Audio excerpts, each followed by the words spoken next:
Frumos și mei berbeci. Ce faceți, dragilor? Bine, ne revedem. Astăzi m-am întors și eu după aproape o lună de zile de umblat hai-hui, cum zic. Mi-am dat și eu voie să stau alături de ai mei și să petrecem timp de calitate împreună. Ne-am plimbat, ne-am relaxat, așa că un an nou fericit vă doresc și vouă. Să ne vedem cu bine și hai să vedem ce mesaje bonus, nu știu, mai există pentru voi, da? Pentru berbeci. Ok, avem unul care s-a întors și vorbește despre conexiune. Ok. Dialog intern, avem următorul mesaj și avans. Foarte frumoase mesaje și aici avem diavolul, cumva este un soi de manipulare. Cineva trage ițele aici. Nu aș spune că e cineva din exterior. Poate că este vorba despre un autosabotaj, poate fi pentru unii dintre voi, pentru că mesajele sunt, hai să spunem, centrate pe a te reconecta cu interiorul tău. Trebuie să ai o conversație foarte, foarte intimă cu tine însuți, da?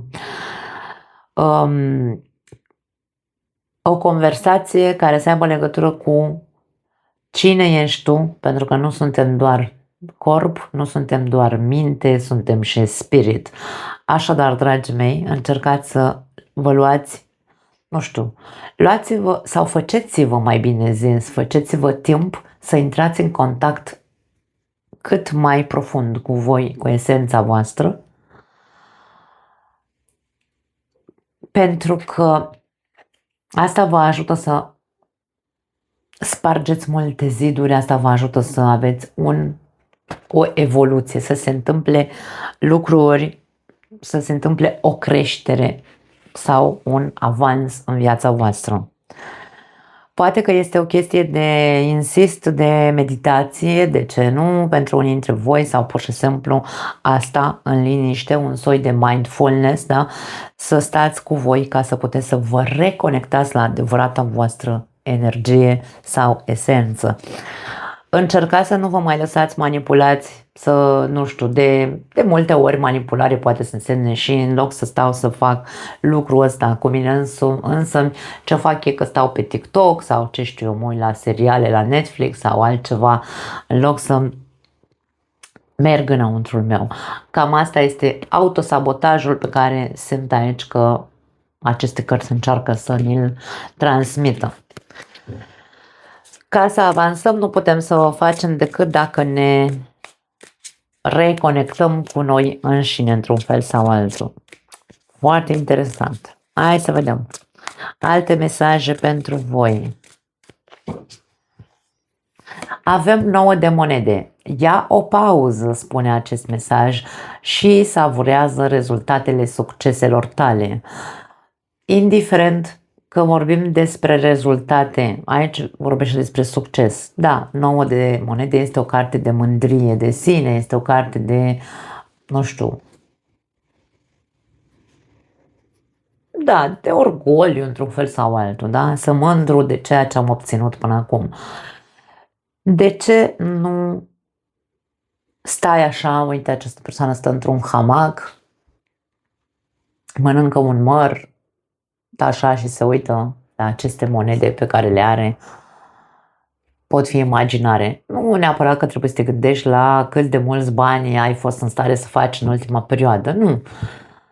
Succesul nu se măsoară doar în bani, dragii mei. Asta este o mare minciună pe care ne-au băgat-o în cap, da? Ni s-a băgat în cap de mici copii. Succesul nu e doar despre bani. Și asta vă zic din proprie experiență, da? Așadar, ia o pauză este primul cuvânt, da? Primele două cuvinte, să zicem așa, care încep acest mesaj al acestei cărți. Ia o pauză, stai cu tine mai mult și învață să apreciezi și să te bucuri cu adevărat de tot ceea ce tu ai, de toate rezultatele pozitive. Axează-te pe pozitiv, toate rezultatele pozitive din viața ta. 9 de bâte. Avem 9 de monede, 9 de bâte. Va fi nevoie de mult mai mult ca să te învingă. 9 de bâte este o carte a neîncrezătorului, este o carte a celui care suflă și în iaurt, este o carte a celui care, o energie a celui care s-a fript de foarte multe ori. Uite, aici avem această persoană care e plină de plasturi pe brațe din cauza faptului că s-a tot ars cu ceara de la lumânări. Așadar, viața ți-a dat multe evenimente care te-au făcut să te frigi, te-au făcut să nu ai încredere, te-au făcut să te îndoiești de foarte multe lucruri, poate și de tine. Însă, 9 de bâte, este o carte a celui care atunci când crede că nu mai poate puțin. Berbecul este una dintre zodiile cele mai puternice din zodiac, care e practic un supraviețuitor pentru că el știe că trebuie să...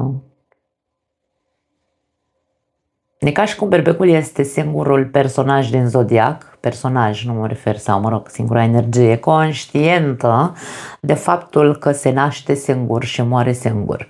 Eu nu vorbesc aici de faptul că tu trebuie să rămâi cu ideea asta în cap, că trebuie să fii singur, da? Că nu ai cum să ai încredere în alții. Nu, nu e despre asta. E vorba despre mentalitatea puternică pe care o ai, despre faptul că ești o ființă extrem de puternică și poate de foarte multe ori viața a încercat să te îngenuncheze, nu a reușit și de aici vine acest mesaj că va fi nevoie de mult mai mult ca să te învingă. Cine? Cine o fi? Viața, vecinul, habar n-am, nu contează. Nimeni nu te poate învinge dacă tu nu te lași învins. Așadar, are legătură cu un anume dialog intern pe care tu trebuie să-l ai cu tine, are legătură cu o anumită hai să spunem axare pe pozitiv în care tu să savurezi cu toată esența ta toate rezultatele pozitive pe care le-ai avut în această viață, pentru că aici e vorba de a depăși ceva, e vorba de a face un avans, un salt, îmi vine aici un mesaj. 3 de bâte. Arată-te și vei fi răsplătit într-un fel sau altul. 3 de bâte este cartea vizionarului. Tu ce vezi pentru tine sau unde vrei tu să ajungi în următorii 3 ani, ca să zicem așa, nu zic următoarele 3 luni, da? Ce viziune de viitor ai? Este cartea viitorului, 3 de bâte. Ce viziune de viitor ai tu? Unde te vezi tu peste 3 ani de zile? Dă-ți voie. Dă-ți voie și arată-te așa cum îți iese, așa cum ești. Dar nu așa cum ești, pentru că, vezi tu, noi aici putem să vorbim de un singur soi de berbec. Nu există un singur soi de berbec. Eu sunt berbec, da? Sunt aici cu voi, vorbesc singură, dau din gură și citesc niște mesaje. Există berbeci de toate tipurile. Dacă vorbim despre berbeci nemunciți, da? Din punct de vedere interior, vorbim de berbeci din noi așa, berbeci care se dau cu capul, Doamne, și dărâmă peretele, că dacă nu, ei nu sunt berbeci.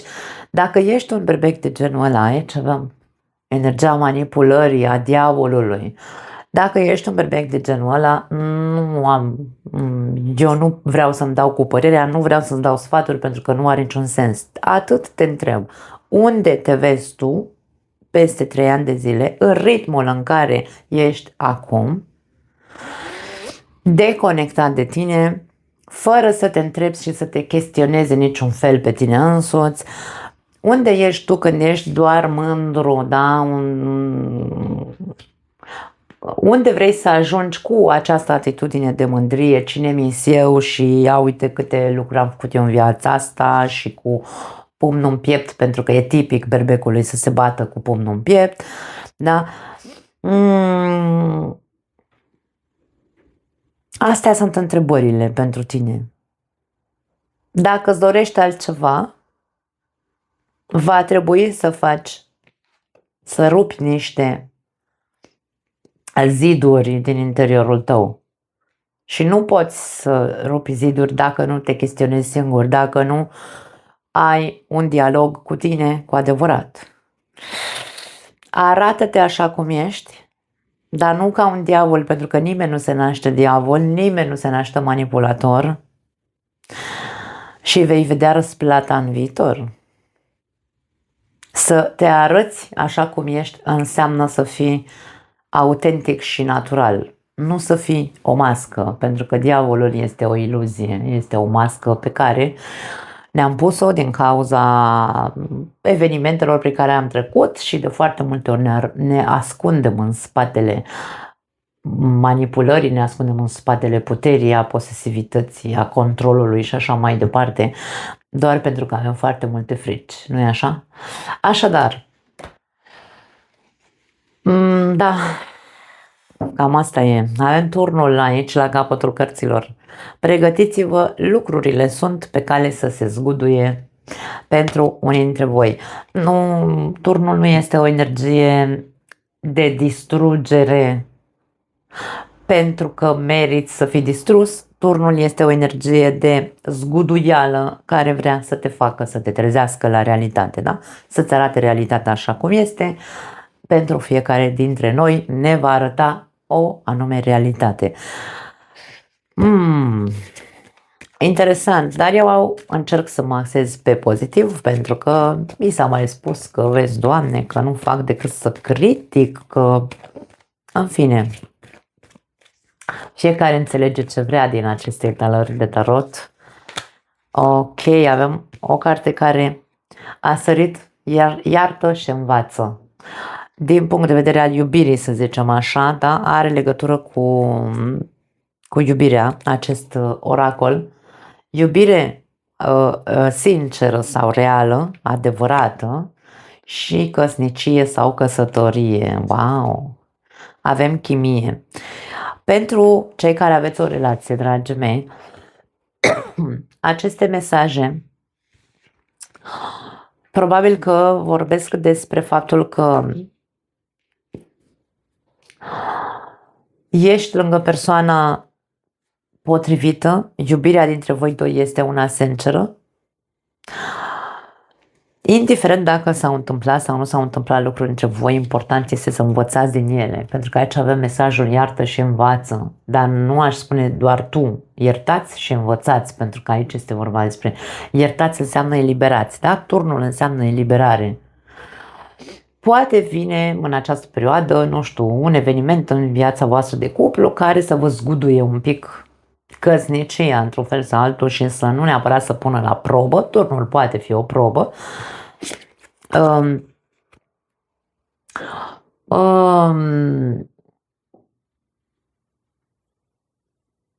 O probă a iubirii, rezistența unei căsnicii, să spunem așa, se vede atunci când într-adevăr ambii parteneri iubesc, ambii parteneri își doresc același lucru de la această relație.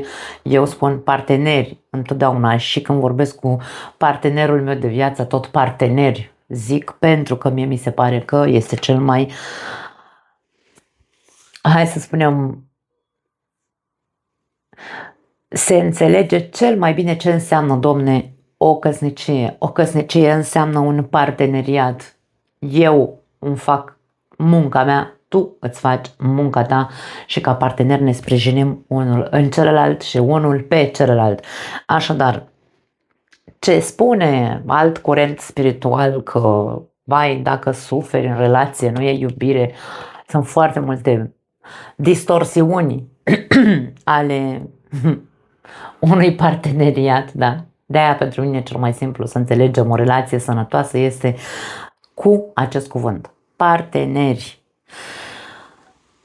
Relația va rezista și nu se va dărma cu turnul în momentul în care suntem cu adevărat amândoi pe aceeași dorință. Dacă amândoi vrem ca această relație să continue, vom face eforturi să avanseze și să funcționeze. Iar dacă doar unul vrea și celălalt nu, este clar că ceea ce va zgudui turnul nu are ce să nu se poate dărâma dacă este strâns. Aici vedem că există varianta pozitivă, nu vreau să găsesc nicio variantă negativă pentru că nu are sens. Singurul sens pe care îl fac aceste mesaje sunt că aveți nevoie să spargeți niște ziduri, ori voi la nivel personal, ori voi în legătură cu partenerul de viață sau voi ca parteneri, ca căsnicie mă refer, da? Ziduri care nu vă lasă să treceți la un alt nivel cu relația voastră. Dar dacă voi îndrăzniți să vă arătați amândoi, da? Să vă arătați așa cum sunteți, autentici, fără să încercați să manipulați niciun soi de imagine, niciun soi de nimic, aici probabil că veți învăța cu acest eveniment surprinzător numit turn, veți putea învăța din această lecție, această probă și relația este imposibil să nu treacă la un alt nivel. Pentru cei singuri, eu aș spune, dragii mei, că nu neapărat vorbim despre singuri, adică nu aveți pe nimeni. Când vorbim despre burlaci, vorbim despre persoane care chiar dacă sunt singuri la ei acasă, nu au o relație de 24/7 cu altcineva, nu înseamnă că nu există cineva în viața voastră. Acum,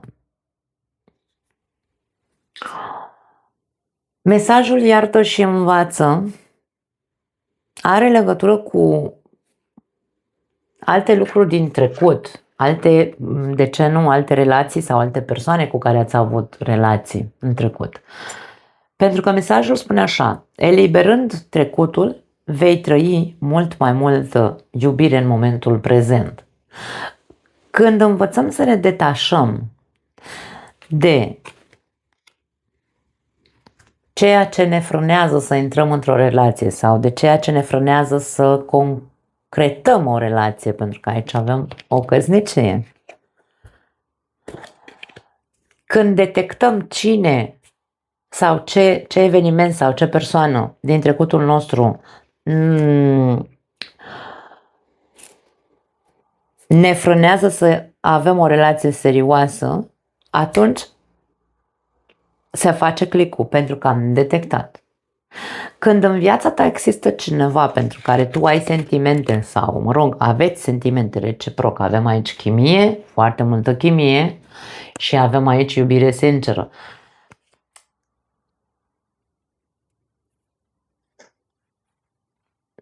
Când ajungi la concluzia că, da, pentru că turnul înseamnă și trezire. M-am trezit, domne, din somnul în care eram și mi-am dat seama, băi, eu iubesc persoana asta, mie îmi place persoana asta, eu vreau, mă văd cu persoana asta într-o căsnicie.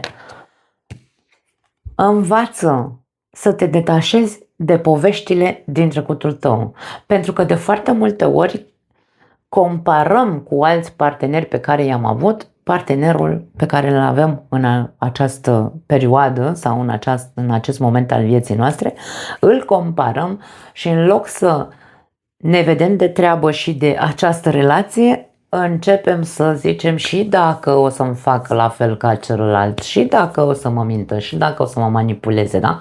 Și dacă o să mă părăsească, și dacă o să mă înșele și atât de multe dacă, că nu facem nimic. Așadar, pentru cei singuri, nu mai lăsați odată trecutul ăla acolo, da, amoros. Dacă există în viața ta cineva care într-adevăr te atrage și care simți că este persoana potrivită pentru tine, avansează, domne, nu mai sta în trecut. Dacă ești bărbat, du-te și cere mâna acelei femei. Aici avem, de ce nu, o cerere în căsătorie. Dacă ești femeie, acceptă dacă omul ăsta vrea să se însoare cu tine. Dacă îl iubești, bineînțeles, aici vorbim despre iubire, iubire adevărată. Asta e persoana, nu, iubirea vieții mele cumva, da? Mă înțelegeți ce vreau să spun sau ce vor să transmit aceste cărți. Nu mai stați în spatele zidurilor, avansați, rupeți paradigmele, dragii mei, și arătați acestei persoane că o iubiți și că vă doriți să fiți cu ea. Atât, nimic mai mult. Dacă nu există nimeni și nimeni și nimeni în viața ta și ești total burlac și, mă rog, singură în momentul de față, poate că ar trebui să ai acel dialog intern profund cu tine și să te întrebi care este marea problemă pe care o ai de nu reușești să găsești pe cineva. Pentru că aici avem această imagine de orgoliu, avem imaginea diavolului care ne poate vorbi despre, nu știu, poate ești prea orgolioasă sau, nu știu, poate ai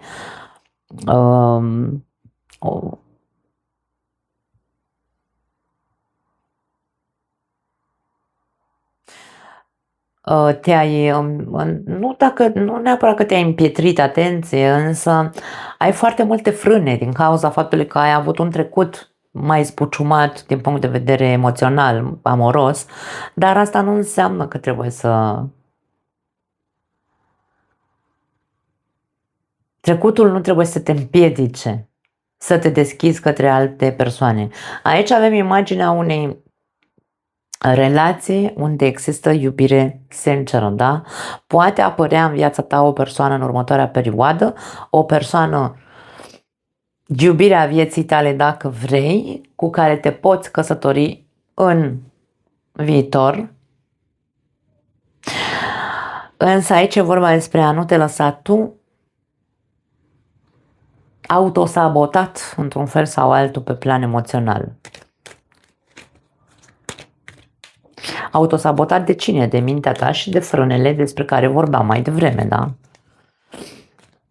Iartă sau nu iartă, știți că mie nu-mi place să zic iartă. Eliberează trecutul ăla, scoate din subconștientul tău imaginea fostelor persoane, fantomele din viața ta și dă-ți voie să intre persoane în viața ta, pentru că aici vedem că apar. S-a întors o carte aici, avem broasca țestoasă, lentoare, da? Încet, aici e vorba despre încet, nimic nu se face cu grabă și, na, e complicat să-i spun unui berbec, stai încet, dar se poate, dragii mei, avem lentoare și protecție. Hai să vedem mai departe, avem The Sharks, avem...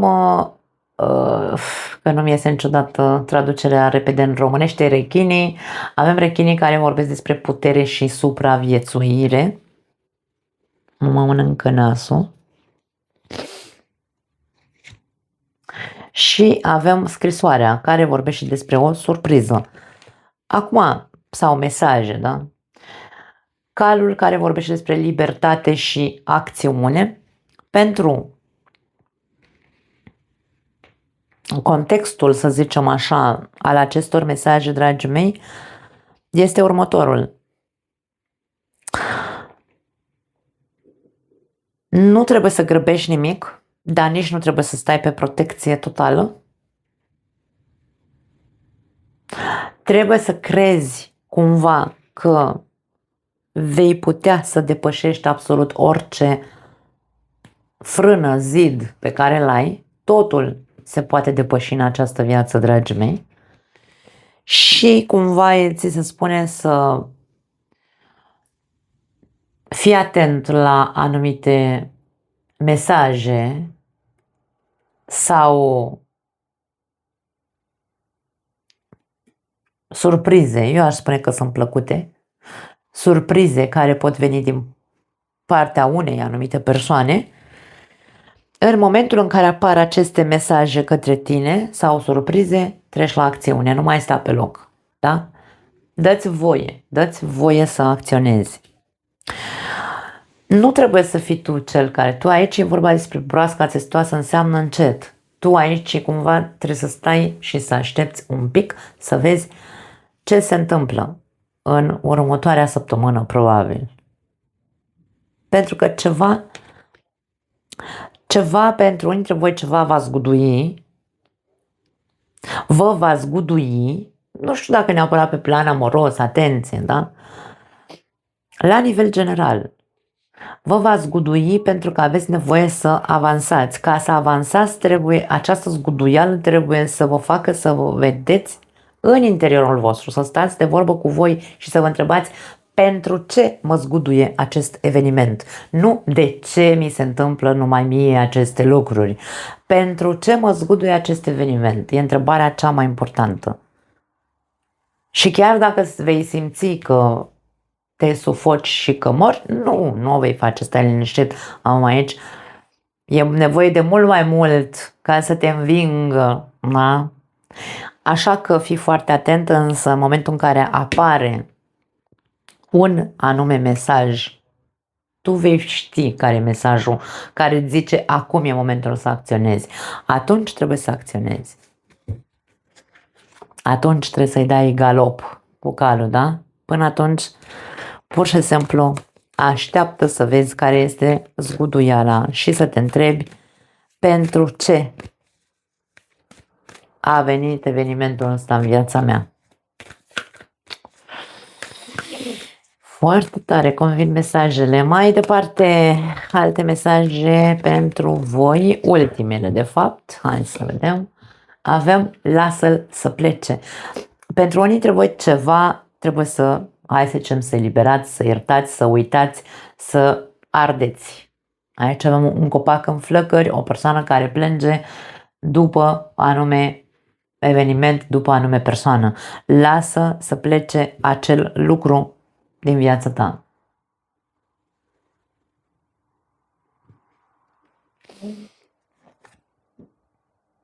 Întotdeauna este posibil să rescrii povestea. Doar în mâna noastră stă să schimbăm dialectica interioară. Da, aici avem dialog intern. Ceva trebuie să se schimbe în unii dintre voi. Este despre ceea ce spuneți și despre cum spuneți, probabil. O anume poveste. Aici ca și cum ai supraviețuit unei situații sau unor situații complicate, de ce nu stai de vorbă cu tine ca să înțelegi altfel motivele din spatele acelor situații? Ai supraviețuit. Schimbă cuvintele acum.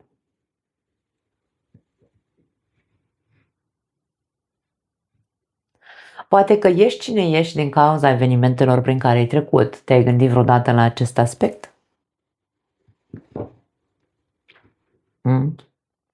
Și avem o călătorie. Ai toate răspunsurile, ți se spune aici. Aici avem o persoană cu o hartă în mână care știe cum să ajungă unde trebuie să ajungă. Unde trebuie să ajungă această persoană? Pe această linie s-au așezat toate aceste mesaje. În primul rând să spargi un zid pe care tu l-ai ridicat în calea ta, în calea inimii tale, nu contează, în calea ta. Un zid care dacă reușești să-l spargi ca să te arăți așa cum ești, viitorul are altă imagine, să zicem așa, arată altfel. Vorbim despre o căsnicie sau vorbim despre o relație frumoasă, alături de o persoană frumoasă, nu fizic, da? Interior. Poate fi pentru tine o mare surpriză, ca și cum eu nu mă mai așteptam să mi se întâmple asta în viața mea, însă, uite ce să vezi, surpriză, viața știe cum să te călăuzească într-un fel sau altul, să-ți arate care este răspunsul corect sau drumul corect pe care trebuie să-l alegi într-un fel sau altul. Avem mesajul dimineață, ca și cum viața sau în fiecare dimineață viața te așteaptă ca tu să te trezești și să faci altfel lucrurile. Dragă berbec, foarte interesante mesaje pentru tine, nu mai am altceva. Vă pup cu mare drag. Mi-a fost dor de voi, dragii mei. Hai, că ne vedem de acum înainte. Vă pupăcesc și ne vedem, bineînțeles, în următorul material. Ciao!